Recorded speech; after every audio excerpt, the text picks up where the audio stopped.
So hi everyone, welcome back to another video. आज की इस वीडियो में हम बात करने वाले हैं आपके IBPS CRP clerk XIV that is 14/2024 के एग्जाम के बारे में। और इस पर्टिकुलर वीडियो में हम देखने वाले हैं आपके रीजनिंग एबिलिटी के कुछ important question answers that is of MCQs। उससे पहले मैं आपको English language and numerical ability की ऑलरेडी वीडियोस प्रोवाइड कर चुकी हूँ। इस वीडियो में हम 20 इंपॉर्टेंट MCQs देखने वाले हैं ऑफ रीजनिंग एबिलिटी। प्लस इस पर्टिकुलर वीडियो का मतलब वीडियो नहीं, इस पर्टिकुलर एग्जाम का अगर हम सिलेबस के बारे में बात करें तो IBPS क्लर्क प्रीलिमिनरी एग्जामिनेशन की हम तैयारी कर रहे हैं। और इस पर्टिकुलर पेपर में आपके पास 3 मेजर सब टॉपिक्स हैं।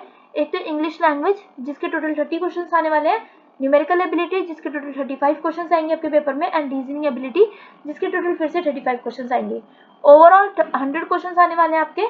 और आज की वीडियो में हम बात करेंगे 20 इंपॉर्टेंट MCQs के बारे में of reasoning ability. First question हमारा हम देख लेते हैं that is of sitting arrangement.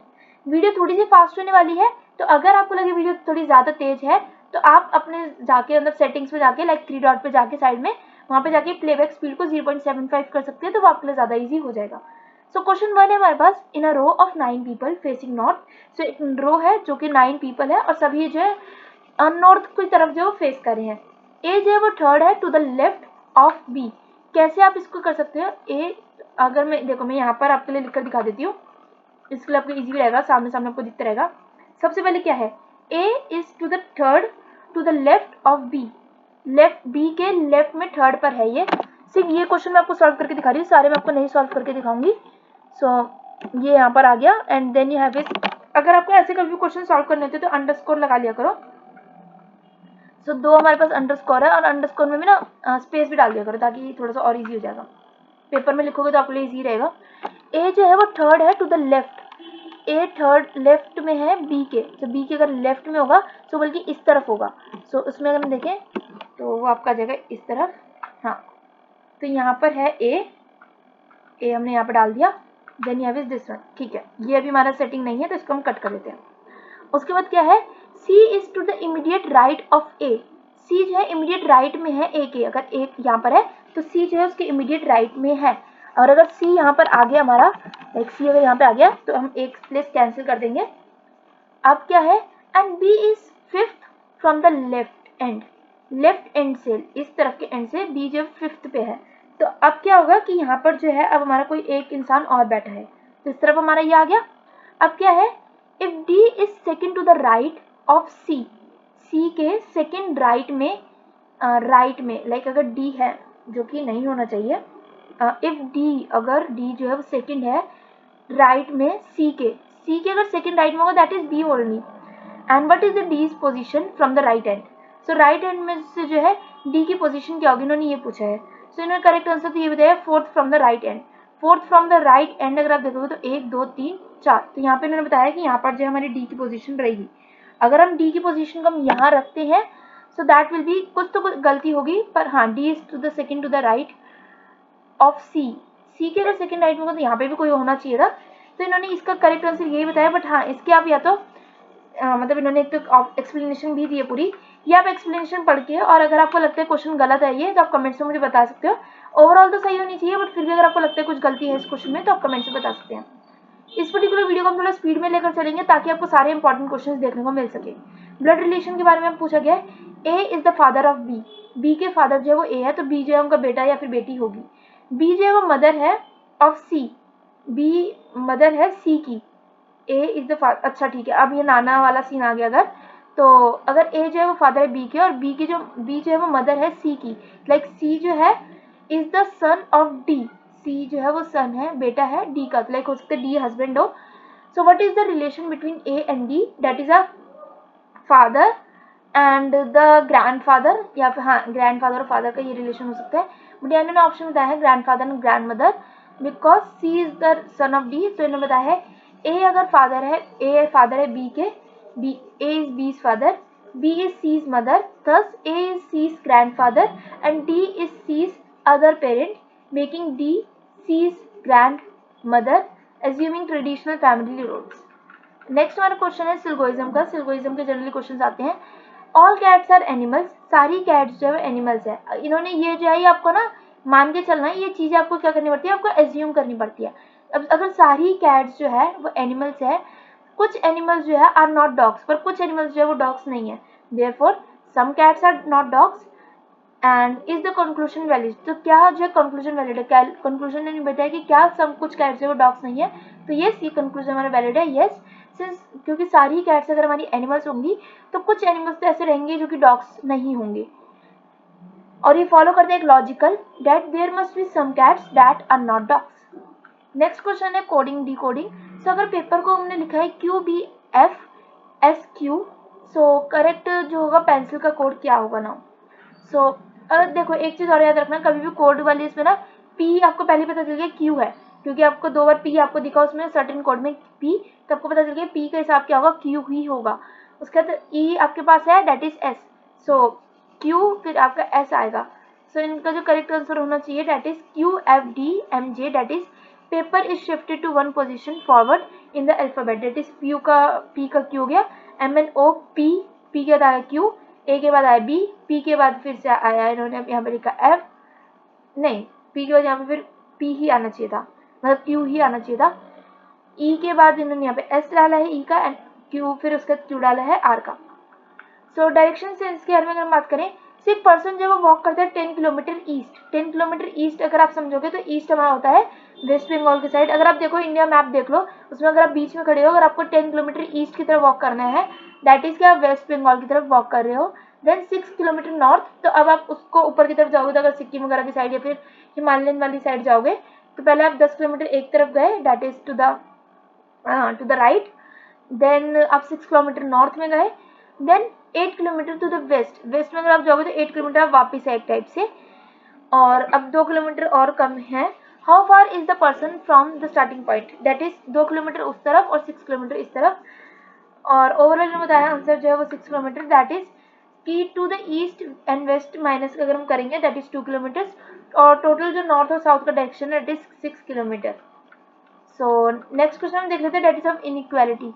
Given the inequalities, A जो है वो बड़ा है बी से और बी जो है वो छोटा है सी से, लाइक ए बड़ा है बी से, लाइक बी छोटा है और ए बड़ा है, और बी छोटा है और सी बड़ा है। यहाँ पे इन्होंने ये भी बोल दिया कि सी भी बड़ा है और बी वाला जो है वो फिर से छोटा है, लाइक बी अगर हम मान के चले बी सबसे छोटा है, सी बड़ा है और ए बड़ा है, और सी अब इन्होंने बता दिया कि सी जो है वो बड़ा है डी से भी, लाइक अब अगर हम देखें तो सी सबसे बड़ा है, फिर डी जो है वो हमारा उससे छोटा है, बी हमारा उससे छोटा है, और ए तो हमारा नॉर्मली बड़ा है बी से।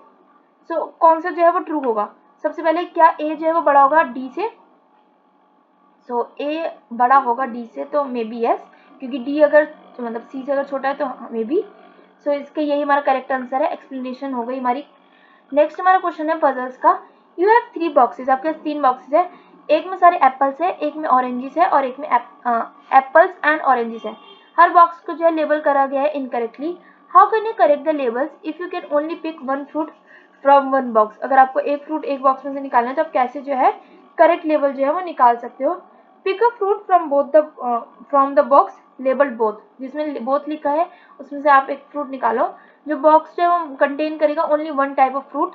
Use this information to correctly label the boxes, like अगर आपके पास 3 बॉक्सेस है, एक में रेड बॉल है, एक में येलो बॉल है और एक में रेड एंड येलो दोनों ही बॉल्स है, तो आप कौन सा बॉक्स पिक कर सकते हो, क्योंकि अब उसमें लेबलिंग गलत है, तो लिखा हुआ है रेड वाले पे लिखा हुआ है येलो, येलो वाले पे लिखा हुआ है मे बी बोथ, और रेड वाले पे लिखा है येलो, मतलब अलग अलग तीनों पे अलग अलग लिखा हुआ है। तो आप क्या करोगे, आप बोथ वाले को चूज करोगे, क्योंकि बोथ वाले में कोई सिंगल ही होगा, तो अगर बोथ वाला आप चूज करोगे तो उसमें पक्की बात है कि कोई येलो ही होगा या रेड ही होगा। अगर येलो होगा तो आपको पता चल गया कि आप उसका येलो का लेबल कर सकते हो, और बाकी बॉक्सेस फिर आप इजीली लेबल कर पाओगे। नेक्स्ट है लॉजिकल रीजनिंग का क्वेश्चन नाउ। अगर सारी रोजेस जो वो फ्लावर्स हैं, अगर सारी रोजेस जो फ्लावर्स हैं and some flowers fade quickly, can you conclude कि कुछ रोजेस जो है वो फेड करते क्विकली, तो इसका करेक्ट आंसर होगा नो। ये स्पेसिफाई नहीं करता है कि ये इंक्लूड करेगा रोजेस को भी, therefore we can not conclude that कुछ रोजेस जो है वो फेड करेंगे quickly. What is the next term in the series, अगर सीरीज बहुत ईजी है ये, A1, B2, C3, D4, E5 तो F6, ये तो बहुत इजी सीरीज है, क्योंकि सिंपली हमने A B C D E F follow किया और 1 2 3 4 5 और 6 को फॉलो किया। Next data sufficiency. So how many students are in a class, so एक क्लास में कितने बच्चे होंगे आपको ये बताना है। दो आपको वो दिए गए हैं स्टेटमेंट्स, जो रेशियो है बॉयज एंड गर्ल्स का वो है 3:2 का, नंबर ऑफ गर्ल्स है 20। देखो अब अगर 20 गर्ल्स है सबसे इजी हो गया, बॉयज कितने होंगे, दैट इज 30, क्योंकि 30 अगर डिवाइड करेंगे जाएगा लाइक 30 और स्लैश में 20 होगा तो तभी 0 से 0 कट हो जाएगा, दैट इज आपका 3/2 बचेगा, तो 30 हमारा जो करेक्ट आंसर होगा। Statement 2 alone is sufficient. So statement 2 ही जो है अलोन हमारे लिए सफिशिएंट है, उससे हमारे को पता चल जाता है कितने बच्चे होंगे टोटल क्लास में। With 20 girls and the ratio of boys and to the girls 3:2, but हमारे को आई थिंक सेकंड भी चाहिए होगा, तो उसमें दोनों ही करेक्ट होंगी, क्योंकि तभी हमारे को पता चल पाएगा कि बॉयज कितने, तभी तो हम पता लगा पाएंगे कि स्टूडेंट जब क्लास में कितने हैं, तो दोनों ही स्टेटमेंट इसकी करेक्ट होनी चाहिए। क्वेश्चन नंबर 11 आपको मैट्रिक्स का क्वेश्चन है और ये आपको खुद सॉल्व करना है। इजी क्वेश्चन है तो आपको खुद ही सॉल्व करना पड़ेगा। नेक्स्ट में हम आ जाते हैं स्टेटमेंट एंड कंक्लूजन का। स्टेटमेंट हमारे पास क्वेश्चन है, ऑल कार्स आर व्हीकल्स, जितनी भी कार्स है व्हीकल्स है, सो कोई भी व्हीकल जब वो प्लेन नहीं होगा, तो कंक्लूजन है no car is plane. If is the conclusion valid, तो क्या ये कंक्लूजन वैलिड है? सबसे पहले आप क्या करोगे, ऑल कार्स आर व्हीकल्स, सारे ही कार्स जो है वो व्हीकल्स हैं, तो एक बड़ा व्हीकल का सर्कल बनाओगे और उसके अंदर एक छोटे वाला कार का सर्कल रखोगे, और यहाँ पे लिखा हुआ है बड़ा वाला होगा व्हीकल का, छोटे वाला होगा कार का, और उन्होंने बोला है कि कोई भी व्हीकल जो है वो प्लेन नहीं है, नो प्लेन, लाइक कोई भी vehicle is a plane, so plane का एक अलग सर्कल बनेगा। So no car is a plane, so कोई भी कार जो प्लेन नहीं है, that is a correct information. So yes, conclusion हमारा सही है। ऑड वन आउट 10, 20, 30, 45, 50, इजीली मान लिया, पता चल गया 45 हमारा इनकरेक्ट है, ऑड वन आउट है। क्यों? बाकी सारे जो हमारे 10 की सीरीज में 10, 20, 30, 40, 50 ऐसे हो सकता था, बट 45 हमारा इजीली हमारे को पता चलता है ऑड वन आउट है, क्योंकि सब में डिफरेंस 10 का था और इसमें 5 का है। नेक्स्ट है वर्बल रीजनिंग का क्वेश्चन। अब हमारे को बताना है similar word of deliberate. Deliberate मतलब होता है कि कोई काम जानबूझ के किया जाने वाला। सो 4 ऑप्शन है, केयरलेस, इंटेंशनल, इंटेंशनल जानबूझ के करना, स्पॉन्टेनियस एकदम से हो जाना, रैंडम कोई भी एक चीज रैंडमली पता चल गई। सो इंटेंशनल होता है कोई चीज जानबूझ के करना, डेलिब्रेट होता है कोई चीज जानबूझ के करना। सो करेक्ट आंसर हमारा हो गया डेलिब्रेट और इंटेंशनल। हाँ, और एक चीज और याद रखना, सिमिलर का जो करेक्ट वर्ड होता है दैट इज सिनोनियम। पेपर में कई बार ये भी पूछ लेंगे कि आपका सिनोनियम कौन सा इनमें से। सो सिनोनियम आपको वर्ड का अगर मीनिंग ही नहीं पता होगा तो आप इजीली नहीं पता लगा पाओगे। ब्लड रिलेशन सब आपको बताना है। एम जो है वो मदर है एन की, एन की मदर कौन है? एम है। एन जो है वो फादर है ओ के, ओ जो है ब्रदर है पी के, एंड एम का क्या है रिलेशन है पी से, तो that is of grand mother. M is N's mother, N is P's father, making M P's grand mother. Ranking का क्वेश्चन अब आपके पास है, एक तो रैंकिंग क्वेश्चन के आंसर जल्दी दिख जाते हैं। A is fourth from the top in the class of 40 students, what is A's position from the bottom? Bottom से कौन सी होगी? 37 पोजीशन होगी। इजी है, अगर टॉप से वो फोर्थ पे तो बॉटम से कौन से पे होगा? 37 पोजीशन पे वो होगा। नेक्स्ट है हमारा सीरीज कंप्लीशन का 2, 6, 12, 20 एंड 30। तो नेक्स्ट हमारे को वो बतानी है सीरीज। सो अगर पहला है 2, दूसरा है 6, दैट इज 4 का डिफरेंस, 6 एंड 12 में है 6 का डिफरेंस, 12 एंड 20 में है 8 का डिफरेंस, और 20, 30 में है 10 का difference. So 4, 6, 8, 10 and then we have 12, that is correct answer is 42। 30 plus 12 कर दोगे 42 हमारा करेक्ट आंसर आ जाएगा। नेक्स्ट क्वेश्चन है, एक फैमिली में 6 मेंबर्स है A B C D E F, there are 2 married couples, 2 married couples है। इजीली हम एक बार को पता लगाने की कोशिश कर लेते हैं इसमें। हाँ, सो 2 मैरिड कपल्स है। B is grandfather of C, so B जो है लाइक यहाँ पे बी लिख दिया हमने, वो ग्रैंडफादर है सी के, तो हमने यहाँ लिख दिया C. And C and is married to E, B जो है मैरिड किसके साथ है? ई के साथ। ये चीज याद रखना, काफी कंफ्यूजन था ये चीज कि बी जो है ग्रैंडफादर है सी के एंड मैरिड है ई के साथ, तो मैरिड है ई के साथ, तो बी और ई एक मैरिड कपल है। सी इज द सन, सी जो है वो सन है ए का सन है, ए का बेटा अगर है तो ये ए का बेटा, क्योंकि ग्रैंडफादर वाला रिलेशन भी था ऊपर। सो एंड उसके बाद क्या आ गया? हाँ, नीचे जाना पड़ेगा हमें पहले। या so C is the son of A who is married to D, C जो है वो बेटा है ए का, जो कि मैरिड किसके साथ है? वो ए जो है मैरिड किसके साथ है? डी के साथ। What is the relation of F and A? सब हमारे को एफ एंड ए का रिलेशन बताना है। तो मे बी एफ जो है हमारा कजन वगैरह हो सकता है, क्योंकि इन्होंने एफ का कुछ है कोई भी रिलेशन में बताया ही नहीं है। सो यार एफ का तो आई थिंक कुछ ना कुछ बताना चाहिए था, तो एफ इज ए सिबलिंग, तो वही मैंने बताया ब्रदर वगैरह का रिलेशन हो सकता है इसमें। So F is a sibling. Next question है, what is the next number of the sequence 3, 6, 18 and 72? 3 और 6 में कितना डिफरेंस है? 3 का। 6 और 18 में कितना डिफरेंस है? 18 माइनस 6 अगर आप करोगे दैट इज ऑफ 12 का, सो 3 इज आगे 12 3 जा 12 माइनस 12 24 36 हो गया। और यहाँ पे 72 माइनस 18 अगर आप करोगे, तो इसका जो करेक्ट आंसर है 360, और इसका आप डायरेक्टली देखोगे तो 3 2 जा 6 6 3 जा, अच्छा ये सीक्वेंस थोड़ा अलग था। तो इन्होंने जो भी नंबर्स है उनको 2 3 4 5 ऐसे मल्टीप्लाई कर दिया। 3 को 2 से मल्टीप्लाई कर दिया 6 आ गया, 6 को 3 से मल्टीप्लाई कर दिया 18 आ गया, 18 को 4 से मल्टीप्लाई कर दिया तो 72 आ गया, और 17 को मल्टीप्लाई कर दिया 5 से, दैट इज 360। नेक्स्ट है डिसीजन मेकिंग का, और ये लास्ट क्वेश्चन रहने वाला है इस वीडियो का।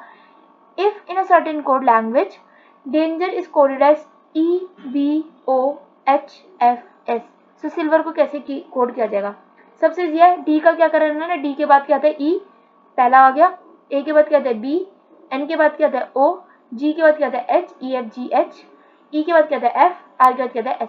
सिल्वर का हम यहीं पे अगर आपने आंसर देख भी लिया है तो भी नॉर्मल बना सकते हो, MNOPQRS, एस के बाद क्या आता है टी, आई के बाद क्या आता है जे, L IJKL, L के बाद क्या आएगा M, V UVW, W आ गया, E के बाद क्या आएगा F, R के बाद QRS, R के बाद क्या गया S, TJMWFS is our correct answer. और ये मानो बता दे each letter is shifted to one position forward in the alphabet. With this we are ending this video here only. Video informative और हेल्पफुल लगी तो वीडियो को तो लाइक कर ही देना, चैनल को जरूर सब्सक्राइब कर लेना। कोई भी क्वेरी होगी तो आप कमेंट्स में पूछ सकते हो, और उसके अलावा अगर आप किसी और पर्टिकुलर गवर्नमेंट एग्जाम की तैयारी कर रहे हैं तो वो आप कमेंट्स में बता सकते हैं, ताकि आपको उस पर्टिकुलर के लिए भी आपको जल्द से जल्द जो है इस चैनल पर वीडियो मिल सके। तब तक के लिए stay safe, stay positive and thanks for watching. Bye bye.